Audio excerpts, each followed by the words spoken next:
Estou lendo um estudo acerca de Zacarias.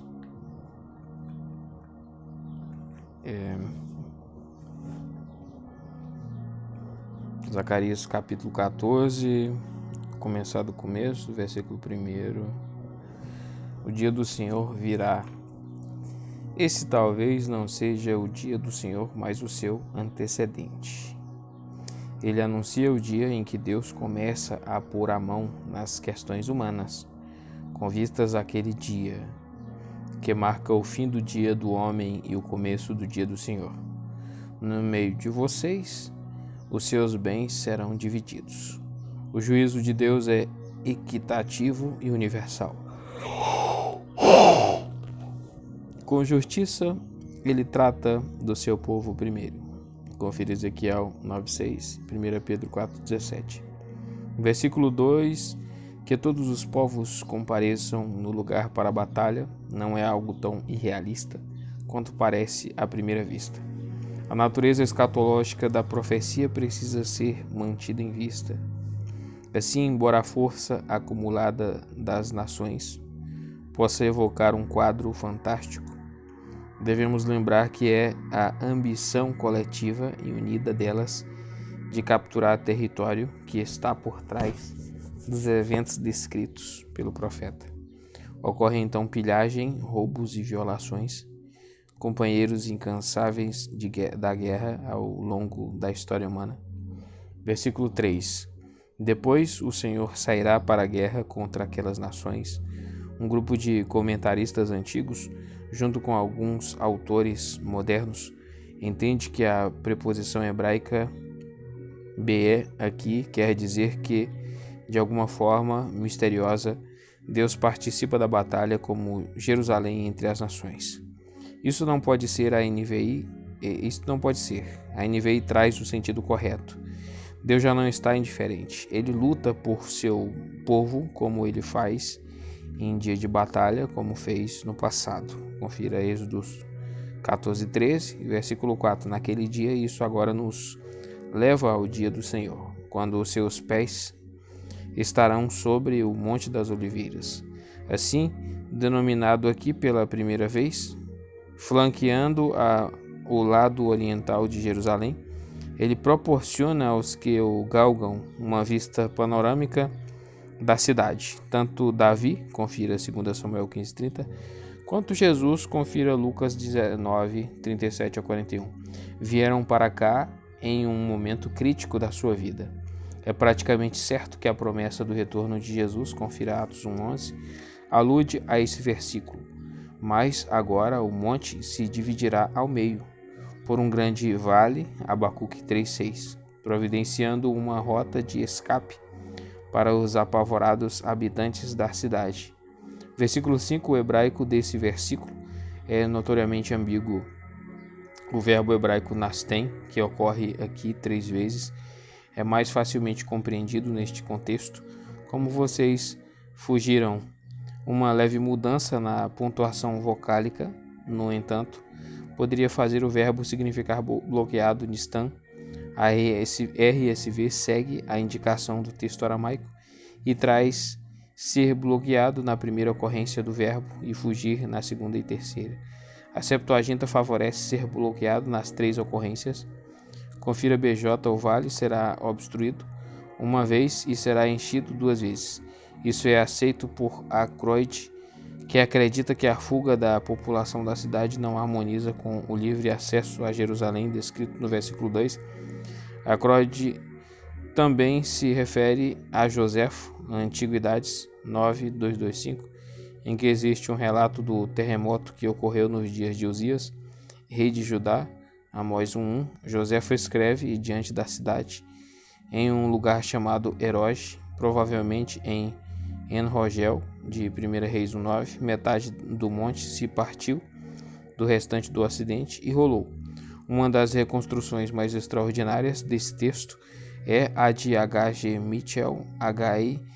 End Zechariah, 1912, página 343, que argumenta que o verbo nistan no Antigo Testamento alude invariavelmente a obstrução de fontes e poços, visto que no caso construto vale e Gion são semelhantes. No hebraico, Michel vai adiante e sugere que isso pode ser uma referência à obstrução de Gion no Vale do Cédron, mas esse argumento não encontrou apoio geral entre os estudiosos. Então o Senhor, o meu Deus, virá. O hebraico traz meu Deus, algumas versões trazem seu Deus, não importa qual seja empregado no texto. O comentário de Ackroyd é apropriado, poderia ser uma interjeição de encorajamento. Opcite, página 655.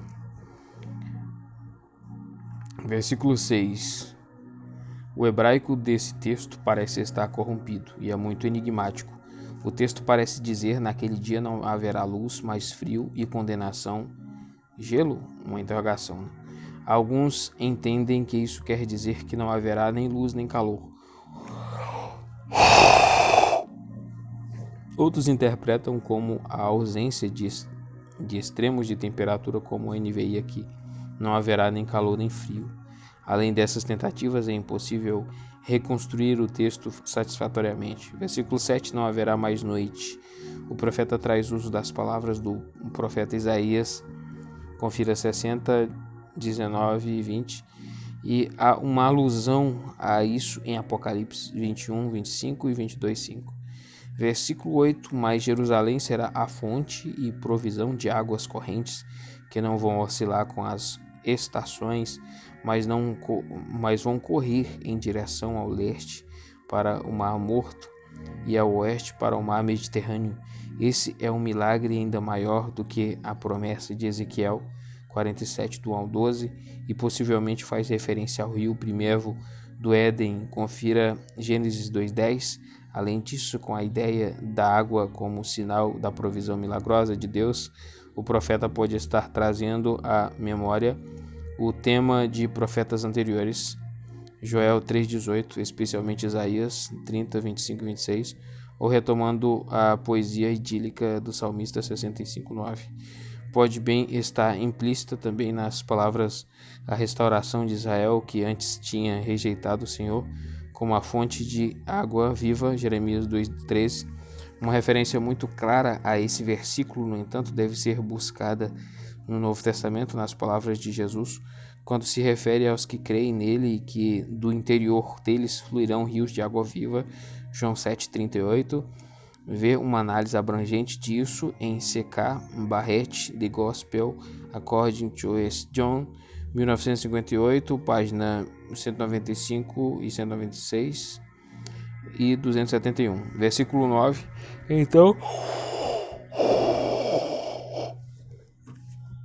Versículo 9. Então virá o tempo em que o reino mundial de Deus será visto e reconhecido por todos, e naquele dia a soberania suprema de Deus já não será uma mera declaração de fé, como em Deuteronômio 6:4, mas uma verdade demonstrada, a qual os homens prestarão a sua total submissão.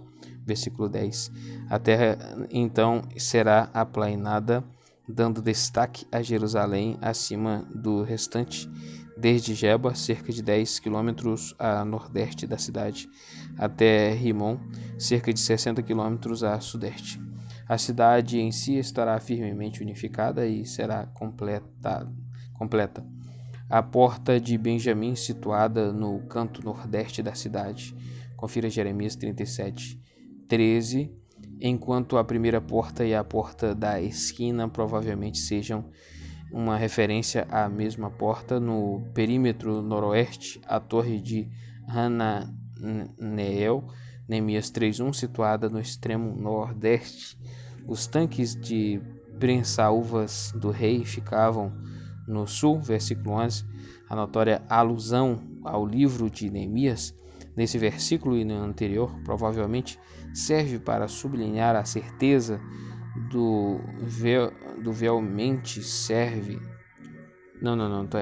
a certeza do profeta de que Jerusalém será agora separada e estará segura sob a proteção de Deus. Versículo 12. A partir desse tempo,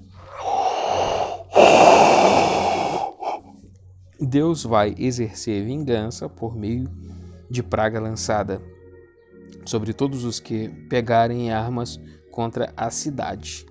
A cena medonha de derramamento mortal de sangue, versículo 13, possivelmente lembra a epopeia da derrota infligida por Gideão aos midianitas, Juízes 7, 21 e 22.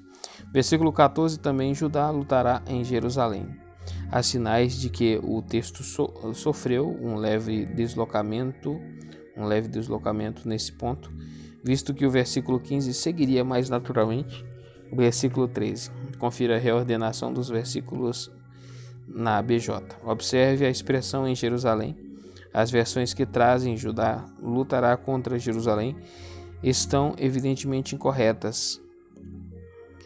E os que roubavam os tesouros da cidade serão eles mesmos saqueados de suas posses. Versículo 16, a festa das cabanas, uma das mais antigas festas dos israelitas, que comemorava a estação da colheita, Levíticos 23, 34, Êxodo 34, 22, etc. Tinha ligação histórica com o livramento de Israel do Egito e destacava a crença de que a nação havia começado e continuaria existindo debaixo do cuidado redentor do seu Deus. E cada ocasião da festa era acompanhada pela leitura solene da Torá. Confira Neemias 8, 14 ao 18. A sua associação mais específica com a chuva não se tornou geralmente conhecida até após o exílio. Mishnah Sukkah 4:9, quando libações de água foram trazidas de Siloé para Jerusalém. Um elo a mais com João 7,37, confira a observação do versículo 8, versículo 18. Os egípcios expressão usada de forma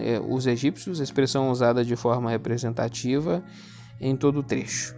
Eles estão neste texto representando os povos que não confiam no Senhor para o seu bem-estar e sobrevivência, mas confiam nos recursos naturais. As enchentes do Nilo, o Senhor mandará sobre eles a praga. No hebraico, sobre eles não virá a praga.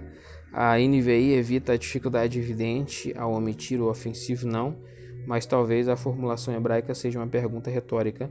Não virá a praga sobre eles? A repetição da frase "as nações que não subirem para celebrar a festa das cabanas" talvez seja devida à ditografia. Versículo 20, numa situação em que as nações adoram o Senhor, juntas em reconhecimento do seu poder soberano e de sua provisão para as necessidades do homem, não haverá lugar para superstições. Sinetas penduradas nos cavalos, usadas por guerreiros pagãos para afastar maus espíritos, agora deveriam ser emblemas da santidade do Senhor, assim como o turbante do sumo sacerdote havia sido declarado santo séculos antes. Êxodo 28, 36. Versículo 21, a santidade vai marcar cada aspecto e todos os itens do cotidiano, incluindo panelas e bacias. Enquanto em dias passados cada família guardava alguns utensílios de cozinha para uso exclusivo nos dias santos. Essa separação já não será necessária, pois tudo será sagrado e estará adequado para o serviço a Deus. Com relação ao templo e a adoração nele, esta não será manchada por erros e práticas inadequadas dos homens. A provisão dos sacrifícios nas dependências do templo evitará as oportunidades de extorsão dos peregrinos e visitantes, pois nunca mais haverá comerciantes cananeus no templo do Senhor dos Exércitos. Confira o comentário de 11:7. Essa palavra final foi retomada por Jesus, provavelmente para destacar este oráculo em particular, como também a mensagem de Zacarias na sua importância geral, João 2,16, confira Jeremias 7,11. Está certo que o nosso Senhor insistiu, como o profeta está declarando aqui, no fato de que a verdadeira santidade interior torna a provisão de animais para sacrifício desnecessária entre o povo, que já havia consagrado a si mesmo e suas posses totalmente ao Senhor. E aqui termina então, vem a bibliografia, e o próximo livro será Malaquias.